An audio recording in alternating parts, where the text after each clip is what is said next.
Assalamualaikum warahmatullahi wabarakatuh. Welcome back to my channel Gaplexin. Oke teman-teman, di kesempatan kali ini saya akan membagikan video review Sharp Aquos SHV42 atau disebut juga Sharp Aquos R2. Nah, ini adalah HP yang beberapa waktu kemarin sempat saya unboxing. Oke, langsung saja kita ke video reviewnya. Yuk!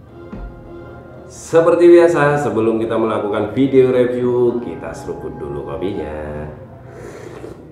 White coffee memang mantap. Oke teman-teman, Sharp Aquos SHV42 atau disebut juga Sharp Aquos R2 merupakan penerus dari Sharp Aquos SHV39 atau disebut juga Sharp Aquos R1. HP ini diluncurkan pada tahun 2018, jadi kurang lebih sudah 3 tahun yang kemarin. Pertama-tama kita lihat ya, di sini bodinya. Oke, bodinya ini bagian belakangnya ini terbuat dari kaca. Akan tetapi saya beberapa hari ini mencari-cari referensi yang sahih, apakah bodi belakangnya ini sudah terlapisi oleh kaca atau belum, itu terlapisi oleh pelapis kaca atau belum, misalkan seperti Gorilla Glass, King Kong Glass, Badak Glass, itu tidak menemukan referensi yang sahih. Nah, di sini dapat kita lihat ya, terdapat bodi belakangnya ini terdapat konfigurasi dual kamera di sini, kemudian di sini ada LED flash. Untuk bodi sampingnya ini terlapisi atau terbuat dari material aluminium, bisa kita lihat di sini ya. Jadi framenya ini terbuat dari material aluminium ya. Terus kemudian di sini bisa kita lihat ada tombol power, volume up and down, kemudian di sebelah sini ada sirip dari antena ini ya. Terus ini nah dia headphone jack. Jadi handphone ini masih menyertakan headphone jack. Buat teman-teman yang belum punya headset Bluetooth ataupun TWS ya, bisa menggunakan headsetnya yang masih pakai headphone jack. Kemudian di sini bisa kita lihat ada SIM tray ya. SIM tray di sini single SIM karena ini memang HP keluaran Jepang, dan saya sangat jarang menemui HP keluaran Jepang itu dual SIM ya. Kemudian di dalamnya juga ada slot micro SD ya. Terus kemudian bagian bawahnya di sini port charging, kemudian di sebelah sini ada mic dan speaker ya. Speakernya masih stereo.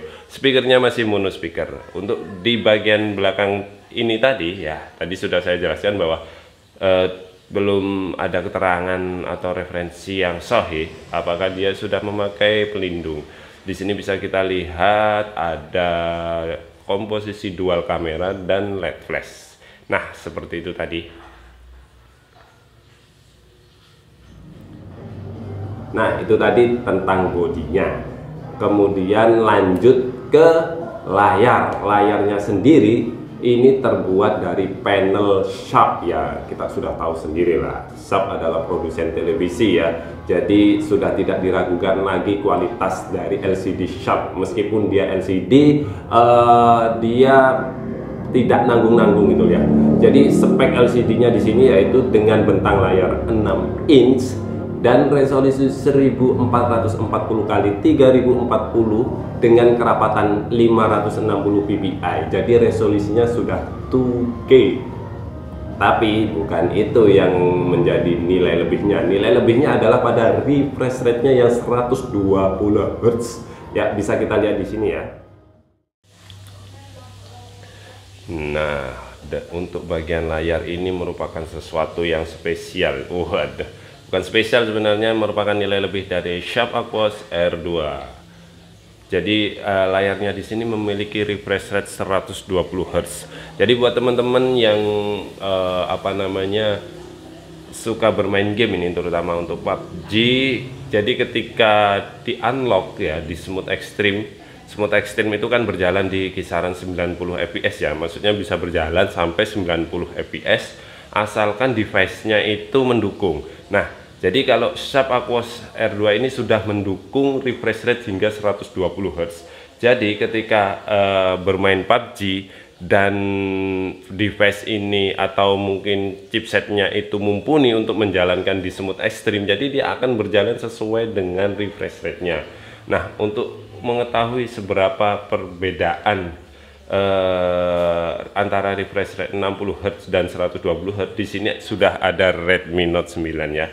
Jadi kita buat scrolling di sini, saya membuka apa namanya occasion. Jadi bisa kita lihat ya, kalau kita buat scrolling itu sudah kelihatan gitu antara yang 120 Hz sama yang 60 Hz ya, ini. Nah, sudah kelihatan ya. Jadi pergerakannya di 120 Hz itu lebih smooth ya. Jadi kalau teman-teman, terus apa bedanya dalam real time-nya? Real time-nya yaitu tadi pergerakannya jadi lebih smooth. Terus kemudian untuk bagian layar di sini kita bisa lihat di sini untuk fingerprint-nya ini ada di depan. Jadi bukan di belakang seperti XZ2 ya. Jadi ada di depan. Kemudian di sini kita bisa lihat ada kamera ya. Hole-nya memang besar sekali ya untuk kameranya ini ya. Untuk kamera depannya hole-nya besar, nanti kita bahas. Oke, kemudian di sini ada LED notifikasi di sini. Terus kemudian di sini ada speaker, tapi speaker untuk telepon, bukan untuk loudspeakernya ya. Jadi seperti itu layarnya ya. Nah, lanjut ke bagian selanjutnya yaitu prosesor ya, ataupun chipset ya. Jadi Sharp Aquos SHB42 ini memakai chipset flagship di tahun 2018. Adalah chipset yang sama digunakan di Xperia XZ2 yang kemarin sempat saya review. Jadi memang kebanyakan itu teman-teman yang mencari Sharp Aquos R2 itu pasti membandingkannya dengan XZ2. Oke, teman-teman bisa cek video saya tentang review XZ2 seperti apa. Jadi di sini konfigurasinya memakai Snapdragon 845 dengan RAM 4 GB, internal storage 64 GB ya. Untuk skor Antutunya bisa kita lihat di sini ya. Ini dia skor Antutunya. Jadi ini sudah saya tes sebelumnya ya. Jadi dari hasil tes saya dengan Antutu versi 8.5.7 dia mendapatkan skor 305.535, tapi ini berfluktuatif lah. Jadi beberapa kali tes itu pokoknya kisarannya antara 300 sampai 309.000. Jadi cukup tinggi di tahun 2021 dan masih sanggup bersaing bahkan dengan Snapdragon 732 sekalipun ya. Oke, bagaimanakah pengalaman gaming ya? Karena biasanya kalau masalah prosesor ini pasti nanti dikaitkan dengan kemampuan gaming ya. Jadi bagaimanakah kemampuan gaming dari Sharp Aquos R2 ini? Oke, lanjut kita tes untuk memainkan game dengan salah satu game dengan grafik terberat yaitu Genshin Impact. Oke.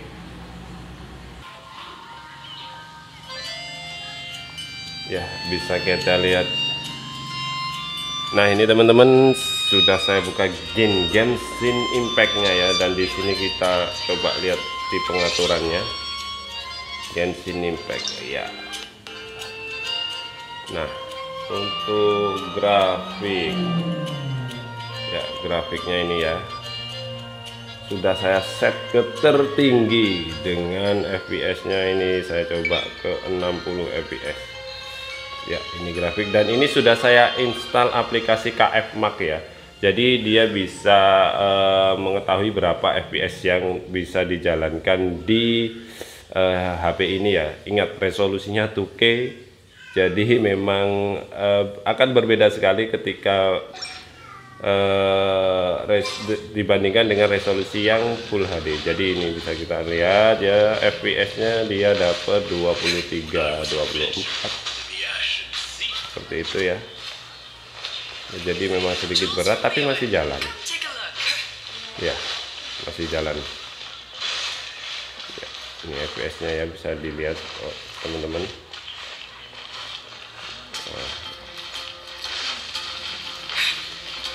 Dapat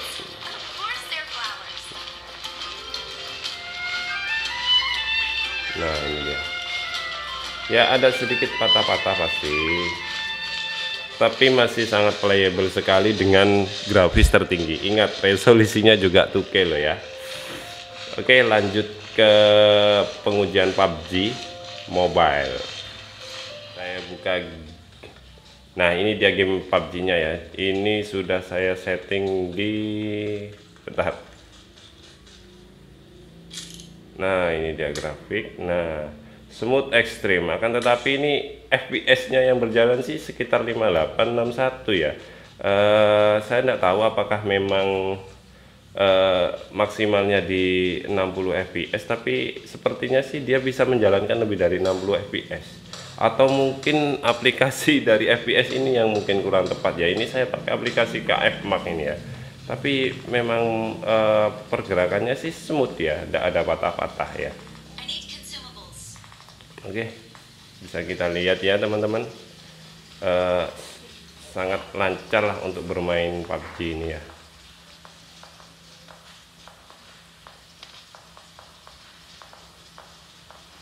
Oke, lanjut ke suhu ya. Biasanya ini kalau untuk bermain game dengan chipset seperti itu, bagaimana nih Mas suhunya? Oke, suhunya bisa kita lihat ya.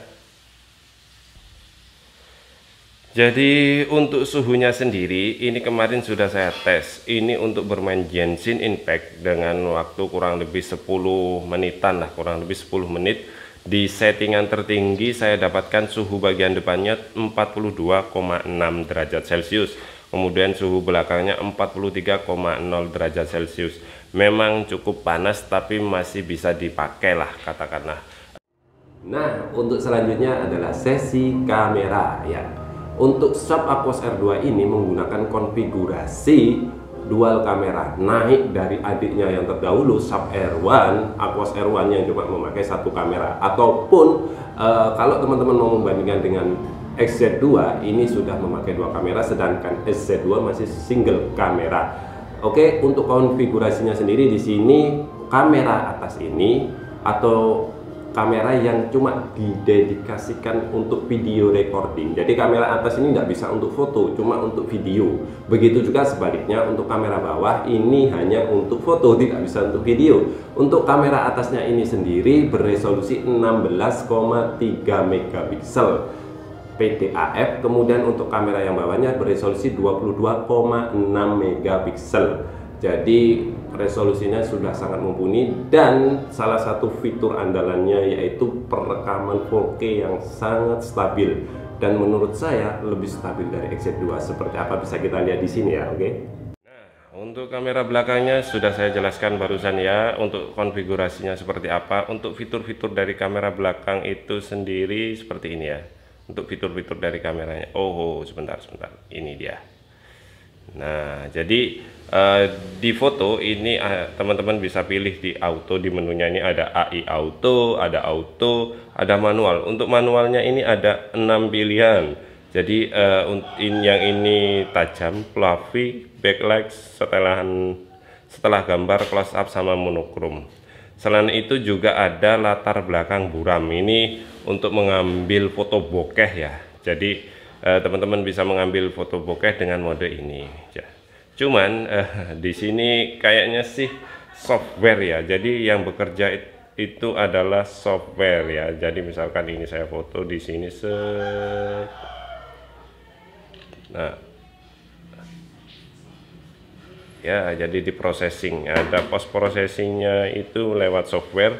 Nah, di sini teman-teman bisa mengatur level buramnya, jadi bisa diatur ke berapa levelnya. Semakin ke atas sini ini akan semakin buram. Nah, misalkan ini saya atur ke maksimal, seperti apa gambarnya.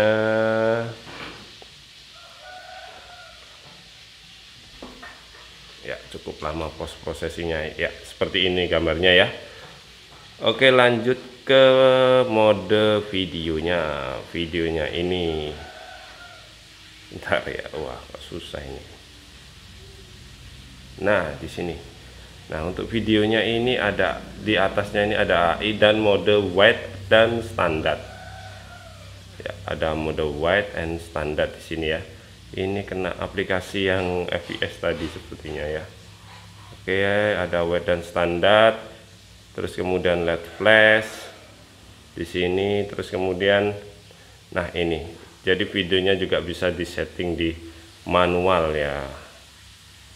Nah, ini dia untuk settingan manualnya seperti ini. Dan bagaimanakah kualitas perekaman dari Sharp Aquos R2 dan beberapa sampel fotonya dari kamera belakang? Let's check it out. Oke, ini perekaman menggunakan mode 4K 30 fps. Sangat stabil ya. 1.790.000 dapat HP yang bisa rekam 4K dengan begitu stabil. Benar-benar mantap. Very nice.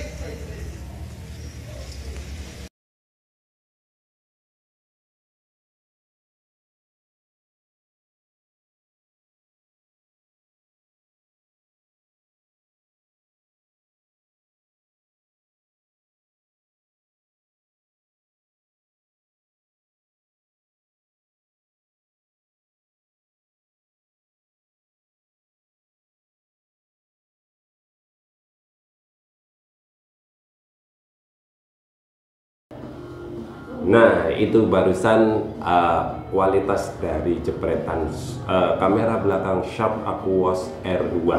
Jadi bisa teman-teman lihat sendiri ya. Salah satu kelebihannya itu 4K-nya sangat stabil ya. Jadi untuk merekam 4K benar-benar stabil. Kalau menurut saya lebih stabil dari S2. Oke, lanjut ke kamera depannya. Selfie kameranya ini ya bisa kita lihat di sini ya. Nah, untuk kamera depannya sendiri ini beresolusi 16,3 megapiksel, jadi mirip dengan resolusi dari kamera belakang yang untuk video recording. Dan kamera depannya ini juga bisa dipakai untuk recording hingga 4K. Tadi juga sudah saya coba untuk sampelnya di sini. Jadi kamera depannya ini bisa dipakai untuk manual juga ya. Ada mode manual di kamera depannya. Kemudian kalau kita pakai mode auto ya di sini. Terus kemudian di sini bisa kita lihat resolusi ukuran videonya ya.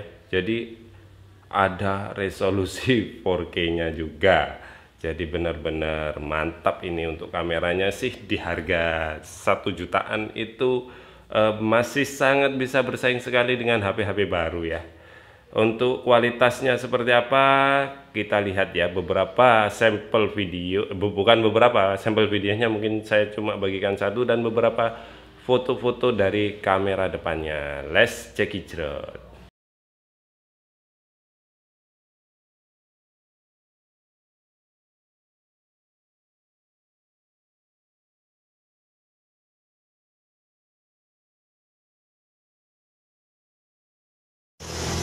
Ini adalah perekaman mode 4K dengan menggunakan kamera depan. Gimana? Sambil lari ya. 4K dengan kamera depan. Very nice. Oke, lanjut ke sesi berikutnya yaitu speaker. Seperti yang sudah saya jelaskan di awal tadi ya, speakernya itu masih mono speaker ya. Bukan sebuah kekurangan sih, cuman kalau teman-teman pengen mendengarkan kualitas speakernya seperti apa, bisa kita cek di sini. Untuk kualitas speakernya, oke, teman-teman bisa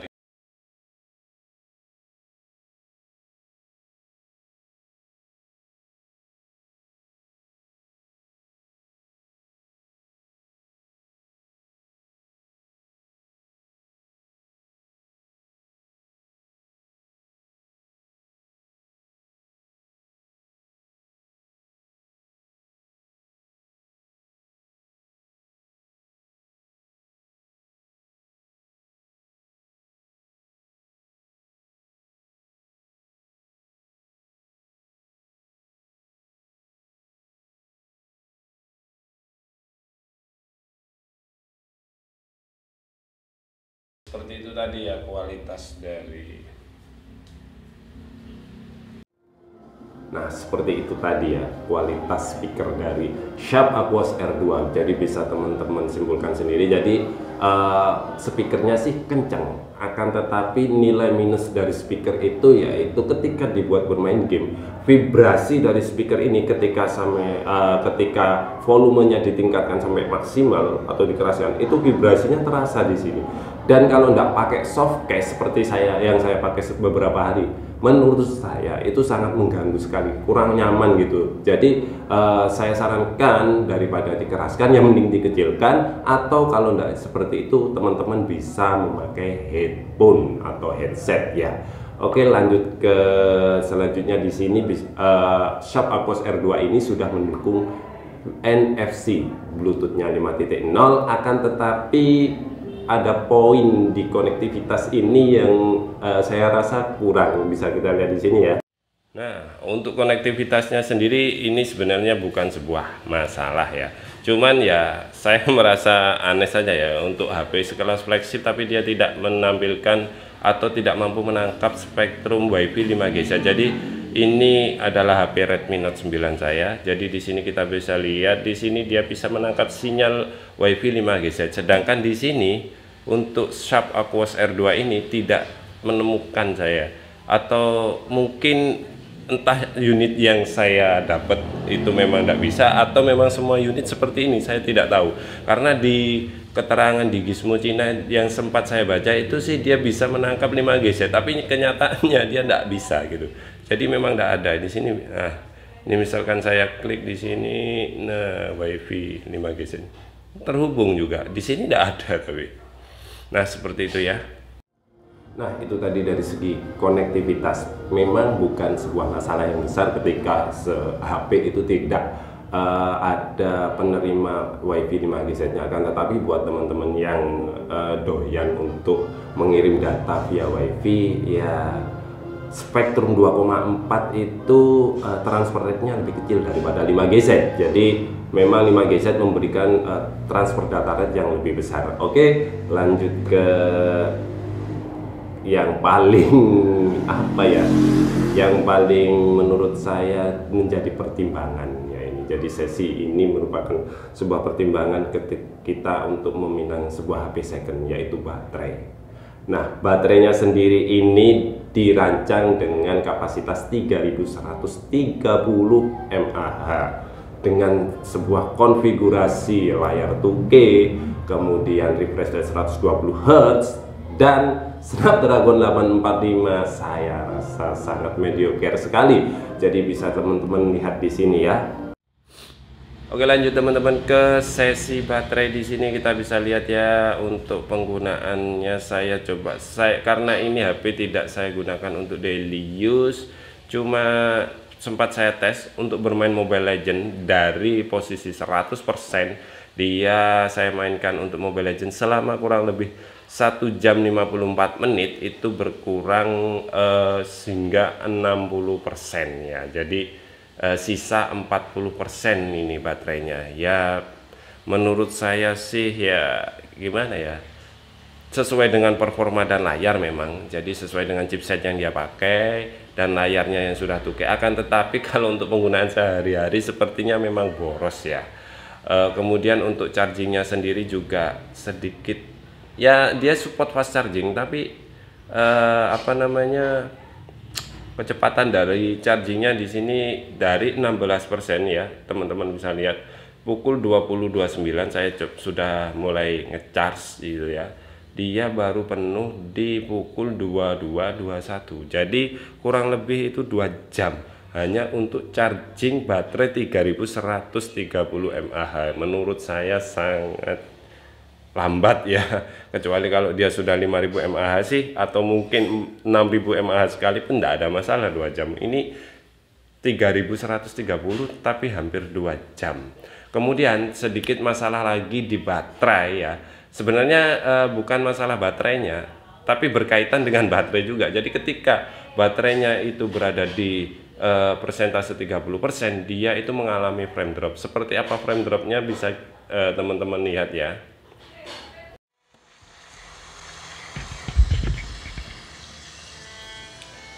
Oke teman-teman, frame dropnya seperti apa? Jadi seperti ini ya.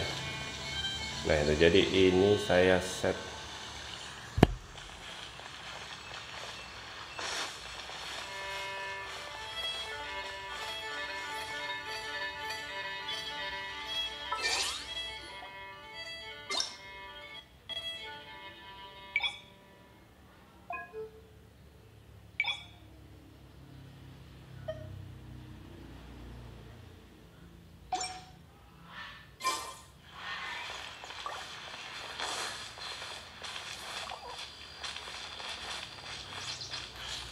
Oke teman-teman, seperti kita lihat di sini ya, seperti inilah rem dropnya. Jadi gerakannya sih kayak gimana ya, kayak terkesan tidak mulus gitu ya. Nah, jadi kayak mulai ada gerakan kayak ngeframe gitu ketika baterainya sudah di bawah 30%. Jadi semakin ke bawah, semakin persentasenya berkurang, akan semakin turun ini, akan semakin terjadi gejala frame dropnya. Solusinya ya gampang, tinggal dicas aja ya, tapi apa namanya, konsekuensinya suhunya akan naik. Dan ketika apa namanya, baterai itu di bawah 30%, dan ini sudah saya coba untuk tes Antutu ya, klarifikasi apakah benar memang terjadi penurunan, dan ya memang terjadi penurunan. Nah ini dia. Jadi skor Antutunya itu yang sebelumnya sekitar 300 ribuan itu menjadi sekitar 260 ribuan. Jadi turun kurang lebih sekitar 40 sampai 50 ribu di skor Antutunya ya, seperti itu ya. Jadi saya klarifikasi lagi, apakah memang benar terjadi penurunan performa atau enggak. Ternyata ya memang ketika baterai di bawah 30% sepertinya sih performa dari chipsetnya juga ikut diturunkan. Oke, seperti itu ya teman-teman. Nah itu tadi ya baterainya ya, benar-benar saya sebenarnya mau tidak bahas itu gimana ya, tapi sebuah kelemahan yang sangat besar sekali di Sharp Aquos R2 ini yaitu baterainya. Jadi selain boros juga untuk pengisiannya juga lama. Oke, kita masuk ke konklusinya ya. Jadi kesimpulannya di sini, yang pertama, Sharp Aquos R2 apakah masih worth it di tahun 2021? Worth it sekali meskipun dengan banyak kekurangannya. Oke, kita sebutkan beberapa kelebihannya. Yang pertama adalah dia sudah memakai chipset flagship tahun 2018 yaitu Snapdragon 845 yang sangat powerful sekali di tahun 2021. Masih powerful dan bisa bersaing dengan HP-HP kelas mid range sekalipun yang memakai Snapdragon 732 ya. Nilai Antutunya masih sekitar di 300 ribuan lah ya. Terus kemudian yang kedua, layarnya 2K memberikan pengalaman dalam menonton konten video yang lebih baik daripada layar Full HD Plus. Selain itu juga sudah support HDR ya. HP 1 jutaan yang support HDR, HP baru loh ya kita ngomongnya ya, itu kayaknya masih belum ada. Kalaupun sudah ada bisa teman-teman ketik di kolom komentar ya. Oke, untuk selanjutnya refresh rate-nya 120 Hz dan itu bukan gimmick ya. Itu salah satu menjadi nilai lebih dari Sharp Aquos R2 ini. Jadi buat teman-teman yang doyan main game, terutama untuk PUBG, teman-teman bisa setting PUBG-nya di smooth extreme dan benar-benar berjalan sesuai dengan FPS-nya. Jadi tidak tertahan di 60 FPS. Oke, selanjutnya kelebihan selanjutnya yaitu adalah 4K-nya yang stabil, perekaman 4K yang stabil. HP 1 jutaan ataupun bahkan yang bekas sekalipun, saya belum menemukan perekaman 4K-nya yang sestabil Sharp Aquos R2 ini ya. Bahkan kemarin X2 itu kayak ada sedikit ngeframe ketika kita pakai untuk perekaman 4K.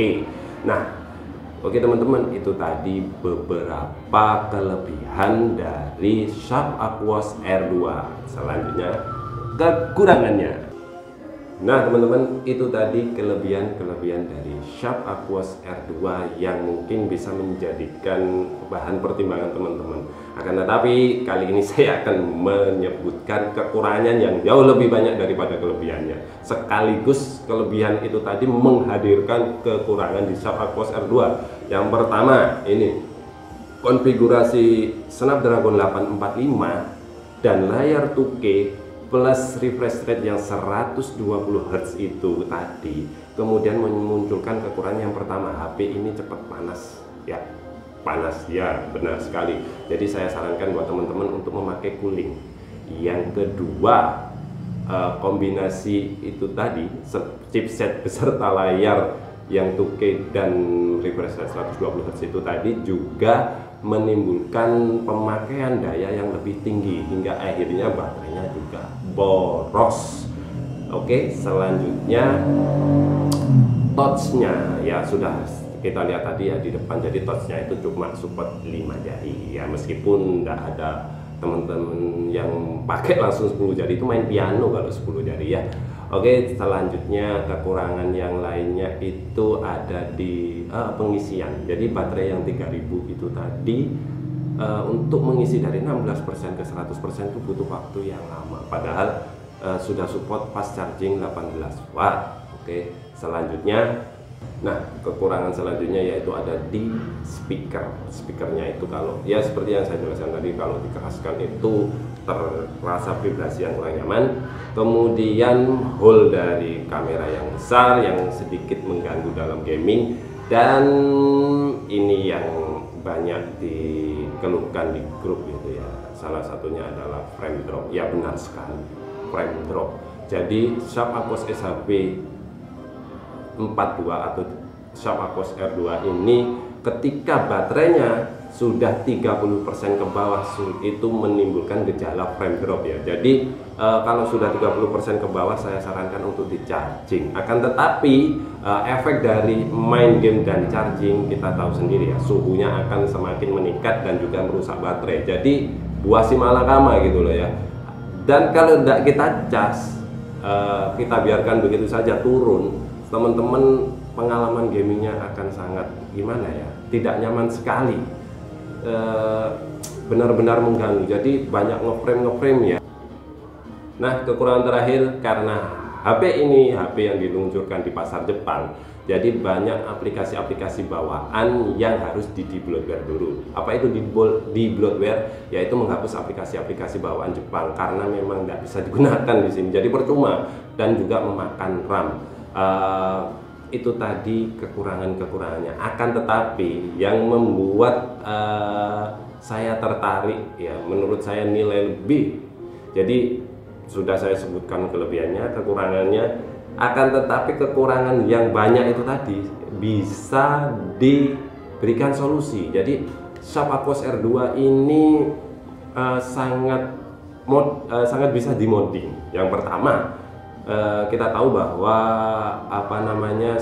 kombinasi Snapdragon 845 dan layar 2K-nya serta refresh rate-nya yang 120 Hz itu kan boros di baterai. Baterainya ini bisa kita ganti dengan baterai Xiaomi. Nah, seperti apa? Nanti saya akan kasih tutorialnya. Jadi baterai dari Sharp Aquos R2 ini bisa ditingkatkan menjadi 4000 mAh. Nanti akan saya bagikan videonya. Yang kedua, resolusi layarnya itu bisa diturunkan menggunakan aplikasi yang dijalankan dari komputer. Terus kemudian tanpa mengurangi refresh rate. Jadi resolusi turun, refresh rate-nya tetap, dan baterainya bisa di-upgrade. Jadi meningkatkan performa sekaligus menghemat konsumsi daya. Itu yang menjadi sebuah kelebihan tersendiri dibanding XZ2 ya. Untuk selanjutnya di bloatware-nya gampang kok. Kayaknya kesannya tadi, Mas, di bloatware itu susah, Pak. Di bloatware gampang. Nanti akan saya berikan video-video tutorial bagaimana memaksimalkan Sharp Aquos R2, teman-teman. Oke, seperti itu dulu video review dari saya. Mudah-mudahan memberikan pencerahan yang sangat cerah secerah matahari ya. Jadi teman-teman yang mungkin sempat ragu antara beli XZ2 ataupun R2, mudah-mudahan dengan video ini tambah bingung. Oke, sekian video dari saya. Jangan lupa klik like dan subscribe ya. Kita bertemu di video-video selanjutnya. Wassalamualaikum warahmatullahi wabarakatuh.